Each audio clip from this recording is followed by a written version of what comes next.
All right, guys. So I finally tried Apple's Vision Pro. And, I have to say that before this, I expected that Quest would be the better value for most people since it's really good and it's like 7 times less expensive. But after using it, I don't just think that Quest is the better value. I think that Quest is the better product, period. And, the different companies made different design decisions for the headsets. They have different strengths. But overall, Quest is better for the vast majority of things that people use mixed reality for. Now, my friend Kenny is actually capturing this video on Quest's high-resolution mixed reality pass-through right now. We're just here in my living room, and you can see his browser windows and whatever else he's got running up here. So yeah, Quest 3 does high-quality pass-through with big screens, just like Vision Pro. But we also designed it to be great for a lot of other things, moving around, playing games, hanging out with friends and socializing, working out, and more. Quest, I think is just a lot more comfortable.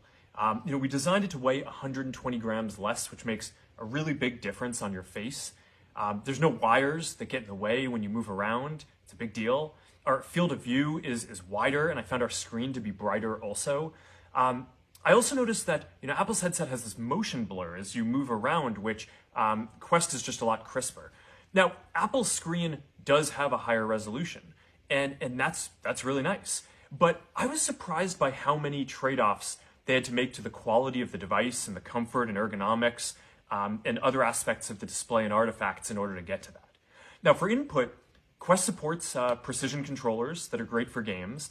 Both headsets support hand tracking, but I found ours to be a little more accurate. Apple's eye tracking is really nice.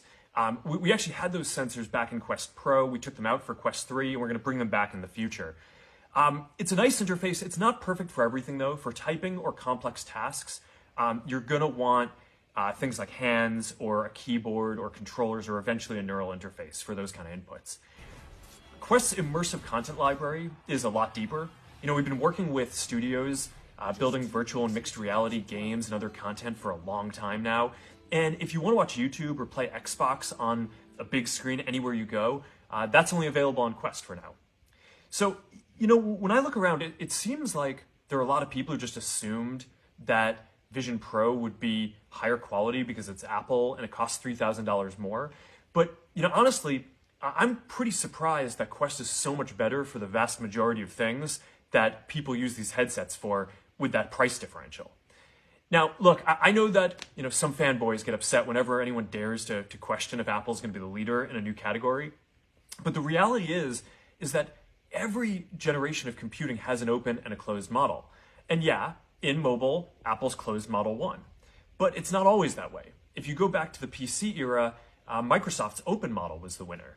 And in this next generation, Meta is going to be the open model, and I really want to make sure that the open model wins out again. The future is not yet written. So, I want to take a moment to just thank everyone who's been building with us for more than a decade. That goes for both Quest and the Ray-Ban Meta glasses, which are doing way better than I even hoped that they would. As the old saying goes, the best way to predict the future is to invent it. So I'll see you all out there.